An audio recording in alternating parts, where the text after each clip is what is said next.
Ladies and gentlemen, welcome back to the Journeyman save here at FC25. We're in October, but we'll be pushing much closer to January in the next couple of episodes as we face actually quite some tough opposition today. Tottenham and Sevilla in the Europa League. We'll also play Estoril in the Portuguese Cup.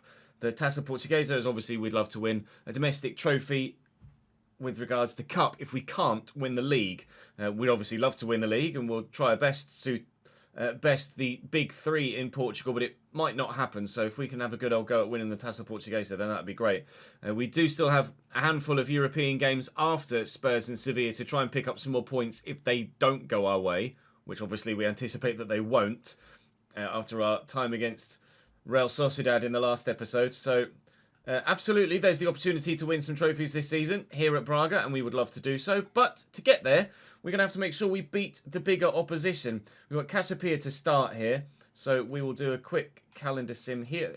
A lot of the calendar sims recently have ended in draws, but this one, thankfully, ends in a 2-0 win for us. So that's a great way to start, and hopefully we can continue in that vein. Saying thank you to Colin, Eric and Danny on the board behind me for your continued support on stream and in the comment section of the YouTube content, of course. Do keep those comments coming and the support coming. We will be moving the FC content solely back to the Chesnoid Gaming channel after the end of this cycle. But of course, the Journeyman will continue for the next few weeks. And then when F125 comes out, we will be stopping FC content on this channel for the foreseeable future and everything. We'll move back to the main channel. But we hope to have finished this save by the time F125 comes out. We can have about 6 weeks or so to try and get as much through this save as we possibly can, and hopefully we can do exactly that. It is Spurs next. Wish me luck. Rather unsurprisingly, Spurs pretty good. Vicario, Porro, Van der Ven, Zabast, Carmona, Zubamendi, Ravella, Zeferis, who's a player I've not heard of before, Christos Zeferis, Luis Diaz, Ollie Watkins, Jadon Sancho, Drangushin on the bench, Yves Basuma, Dom Solanke, James Maddison, Thiago Santos, Cameron Archer, Dane Scarlett, Jordan Westphal, the Patreon player, and Hakan Calhanoglu. Gonna lose this one, aren't we? Thank you. Could be a gorgeous start if they've really messed that up. Keep going. Marquez around the outside. Edge of the box. It's Paulo Bernardo. It's a long way out, but it's worth a go. Oh, that was going a long way wide, actually, as it happens. So that maybe wasn't worth taking on. Luis Diaz now trying to catch on the counter. Oh, it's beautiful. It's a good save by Dronkowski. Ollie Watkins can't give Spurs a counter-attack 1-0 lead. But that was a brilliant bit of football from them, from one end to the other. Good header by Banza. Oh, and he skipped past the fullback, who, to be fair to him, has adjusted very well, but then absolutely naffed up his following challenge. Drill it into the middle, and Asula can't get the shot away. He and Banza both on top of a defender there. And nobody able to actually get the shot on target. Sancho's going to have a go, maybe slotting through. The teammate, Ollie Watkins, is in. Malero's there in the way. And Tommaso Pobega will just get that away as quickly as possible. Thank you very much. We're walking a tightrope at the moment, and our tightrope is getting slimmer and slimmer with every passing Tottenham attack. Zeferis to Carmona. The way they move the ball about, the tempo at which they're playing is so difficult to deal with. It's just one and two touch stuff, which I just quite simply can't adjust for. Angelo was kind of hoping would make me a run then, and he has now. If Banza can get forward, then maybe we could have gotten in behind. I think Angelo's probably my best bet of trying to beat a man to work some space and have a go at getting, that's safe, getting away from a defender to get a shot in. Ollie Watkins forcing another save out of Drongowski, but that one a bit more straightforward. It's a good corner though, and Van der Ven has won the header, but we'll leave that. That'll be another goal kick. Zeferis. Option down the line is found. It's Ravella. It's tucked back well. Should he have gone for the squared ball? Maybe. Regardless, we've been able to again withstand... Well, Jesus Christ. Withstand a Spurs attack. Banza looking for Angelo. Wow. And Xavi Carmona does very, very well indeed. Oh, mate. I can get to that. Challenge, Charlie Hughes. We're holding our own, but at the minute, I don't think we're going to be scoring a goal. It's still going to be a case by how many will we lose by. But at the minute... Oh, no. Don't tell me that's how we're going to end up conceding a goal! I thought that was in. I genuinely thought that was in. Somehow it's not. It still could be. It still could be. It's not. Bloody hell. My tightrope is not a tightrope anymore. It's a tight string. It's a tight piece of string. That's all we've got left. Sancho. Ollie Watkins is the man making the moves. Charlie Hughes coming across. Might have caught Jadon there a little bit. Be yellow, yeah, be yellow card, which is fair enough. Absolutely deserved. Corner for Spurs as the last action of this first half. 1 shot for Bernardo, 5 shots for Ollie Watkins, none in yet. We will hold the 0-0 scoreline till half-time. Stanisic, Malero, I mean, they've let him get away here. Angelo, we keep saying, is going to be our only real hope of finding some space in and around their box, but Banza's in. And Vicario has had nothing to do all game and then comes up with a great save as his first port of call. Gonzalo Franco. Back to Bernardo. On the overlap, here is Marquez. We'll cut it back. It's Asula. Drop the shoulder. Mickey van der Ven is the new Ruben Diaz. He's the defender that I can never ever beat. This is a bit of hope though that maybe we might be able to grab a goal if we need one. And I think we might be about to find out that we're going to need one. We are going to need one. Luis Diaz with a phenomenal first time hit. 1-0 Spurs. I would like an upgrade at CDM, I think, as an alternative option. I'd be tempted to sell Gordy and Helguera to try and consolidate those funds into one alternative defensive midfield option that is better than either of those two. Because I don't feel like I've got much as an alternative when Franco goes off. Win that. Well cleared. Oh my god. Oh my god. We're alright. We survived. Debast just flattens me. Oh, let me take it quickly! Oh! Could have maybe still managed to get someone in behind. Manu Silva. Good. That's gone well. Challenge Paolo Bernardo. Thank God for you. Angelo. Asula through that gap. The gap disappeared, but we've still got the ball. Hands up. Angelo. And he's past the defender. Angelo. Goal! Braga! 1-1! The defender does FC25 defender things, and we're able to make them pay. You tell me, because I don't know. Golazo! Don't lose it now, Ches. Don't lose it now. Ollie Watkins. We've lost it now! Oh, it's not a free kick, but Hakan Calhanoglu has still won it for Spurs from open play. Ollie Watkins, the creator this time, and 5 minutes from time. We are still going to lose against Spurs. We've battled very well, defended to our absolute maximum, but it's just not quite been enough, unfortunately. Cares for Asula. Van der Ven does FC25 defender things too. Even he's not susceptible or insusceptible to it. Bernardo. Back to Gorby. Gorby! Oh no. Gorby going on a transfer list at this, mate. Tottenham 2, Braga 1. And that's how it will end here in Portugal, unfortunately. Game done and dusted. We need to pick up points in the Europa League and fast, because we are currently flopping out of this competition. Estoril have a half-decent side. Kevin Chamorro in goal. Feltes, Basha and Alvaro. Begraoui, Zanacello, Jordan Holsgrove and Gonçalo Costa. Kamari Doyle, Carter Hartley, who's a youth prospect, and Dion Drainer Bellio. 79 rated, one of their best players. They've got a couple of options as well, including a 77 rated Nathan Patterson on the bench. I've rotated for this, as I have confidence in my lesser players to still get the job done. There are still some first teamers in here, like Pabego, who's actually moved from left back to centre mid for this one. Will Asula starts, so the goalkeeper's the same. I probably could have put Papa in, but didn't bother. And Charlie Hughes starts at centre-back as well, but we do have, obviously, the first teamers on the bench to call on if we need them. But hopefully we won't need them. Good block. So to bide my time and make sure I got in the way of whatever it was he wanted to do. Estoril are playing that formation. So at times it might be pretty easy to break through them. Asula doing Asula things, which is having a decent opportunity and just straight up missing the target. That really is an Asula thing. Atom. Pobega. Look, the defensive line just drops so deep that you just quite simply pick them apart. 1-0.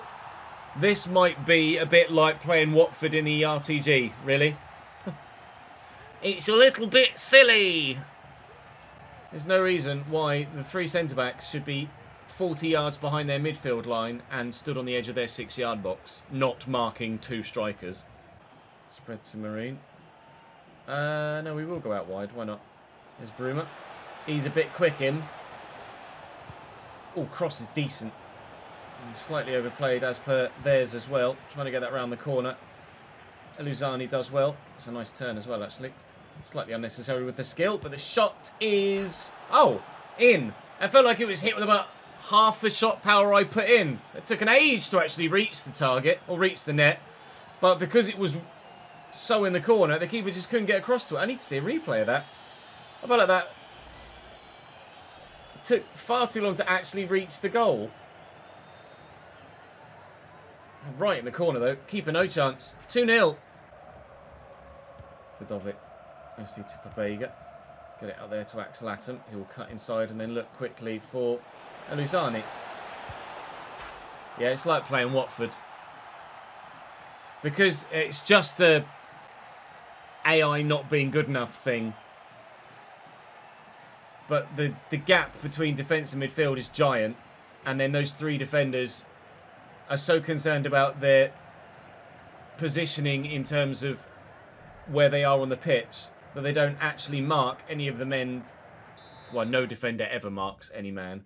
But if I show you the highlight replay from a camera angle that zooms out quite a bit. We've got a sideline wide, sideline wide. So look at the gap between the centre mids and the centre backs. That's monstrous. And then the two attackers are just never picked up. One centre back is so concerned about being the left centre back, and one centre back is so concerned about being the right centre back that neither of them do anything. Like, why is he, when there's threats here, there is a man here as well, it should be fair, but when there's threats here, why is he all the way over there at left wing back? Makes no sense. So you just play it in, and there's... I mean, also, what's the guy in the middle?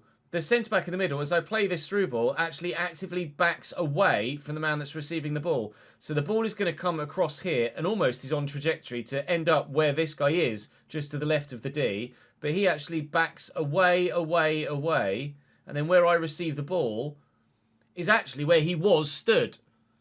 But he's just backed away from it by 5 yards. So he's nowhere near the ball, and I just take a touch, run into the gap, and shoot. That is everything wrong with, well, not everything wrong, but a portion of what's wrong with AI defending in FC25 with FCIQ. It does not work. Silo Costa, Hartley, nice tackle. Put it inside. Once we get to 4, which inevitably will happen, might even be nearly happening then, we'll just switch to the interactive sim and see it out from there like we did against Watford. Because quite frankly, it's pointless playing. The result is going to be monstrous. It's going to be too easy to just break them apart. And there's nothing you can do with sliders to affect the way that the teams that set up like this play. You just always have all of the space all of the time. And you just pick them apart at will. And score your goals. Chamorro with a good save, but it's boring to play, let alone to watch. So let's just jump to the sim, shall we? And there's the game.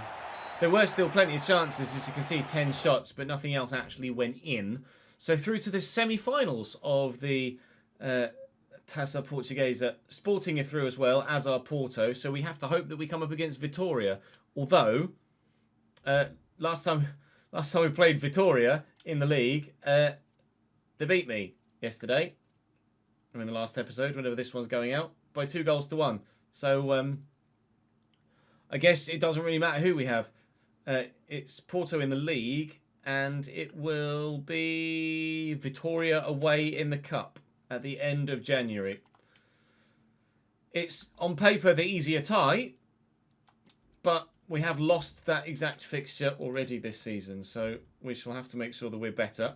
Have to be very good against Sevilla as well. They're currently top of the Europa League group stage, and we are currently fifth bottom of the 36. I need to try and get a point out of this one and then win my remaining 3 games if we're to make it through, basically. Not easy. Sevilla are decent, but not as good as I thought they might be. Andrea Nana in goal is our highest rated player at 85. Then Omar El Hilali, Hiroki Ito, Marcao and Victor Gomez. Jibril So and Luciano Gume. Yasser Espria, Chidera Iyuke, Peke, Gerard Fernandez Castellano, and Santiago Jimenez up top, the former, Feyenoord striker. And then on the bench, some options that are decent, but I mean, they're not astronomically better than us. They'll still probably win, but they're not astronomically better than us. Actually, right back's going to arrive. Look for Banza here. That's a good ball. And he's beaten the defender. Banza's in. Ooh, it's a good challenge by Marcao. And it's a goal kick, apparently. Okay. First chance for us. Comes and goes. Just couldn't quite get far enough away from the defender to get a clean shot on goal. Malero's going to defend that very well. UK. Good finish. Santiago Jimenez gives Sevilla a 1-0 lead in the 40th minute. Beating the defender and the goalkeeper to it to slot home at the near post. Rifling it high and hard like that at the near post is always a good recipe for success. It's difficult to try and do, but when you do it, normally it works. Agume picks out Jimenez really well. Good block, Manu Silva. Jimenez just delayed in taking the shot, the extra split second, which allowed me enough time to get in with the tackle. Basically what happened with Banza and Marcao at the other end. Unfortunately, we go in at the break 1-0 down on this occasion. We've had 1 shot, they've had 5. I think the scoreline's only going to get bigger from here. Gume. Oh, Jimenez will score. Oh, Jimenez will not score from open play. Jimenez will score from the penalty. I couldn't get there. Didn't get there. And it's actually Peke who scores from the penalty. 2-0 Sevilla. Peke. You. Alright, have it back then. Just play 1-2 off me if you like. Drongowski with a save. Try and stop them getting a corner or a throw in. Angulo quickly. Angulo, it's Angelo. Oh, I keep saying Angulo. Banza looking for Asula, who's in. Well, a way back into the game, maybe. A way back into the game. 2-1 in the 68th minute. So what you want again about the quality or lack thereof of the defending from the opposition. Oh, as if. Oh! No, we're not going to find the equaliser that has so far evaded us. Well, if the previous moment when I mentioned it didn't sum up my experience today, then that definitely does. Peke. This ball down the line. Jimenez. And away, please. Oh, the deflection. Header off the head of a defender. Oh, I tried to burst past him and it didn't work. Sevilla have just had the edge. We absolutely need to beat Basel, FC Copenhagen, and whoever it was we had in the other game that wasn't Basel or FC Copenhagen. Can't recall off the top of my head, but certainly need to win it. There are still 9 points available in the Europa League, and if we get all 9 points, we should still go through to at least the playoff round to get through to the round of 16. But at this moment in time, if we keep playing like that or having that sort of luck, we aren't going to get there. I can't remember who it is we have in that other game. We start the next episode with Porto, FC Copenhagen and RZ Alkmaar, which is not going to be an easy game actually. Basel beat Sociedad as well earlier in this episode, so that shows you the quality that Basel have too. Well, domestically it went all right. We're through to the semi-finals of the Taça Portuguesa, but I think in the league we are actually we're only 6 points off top. We're closer than I thought. If we'd have won that game against Nacional in the Sim, then we'd have been on 22 and only 4 points off top.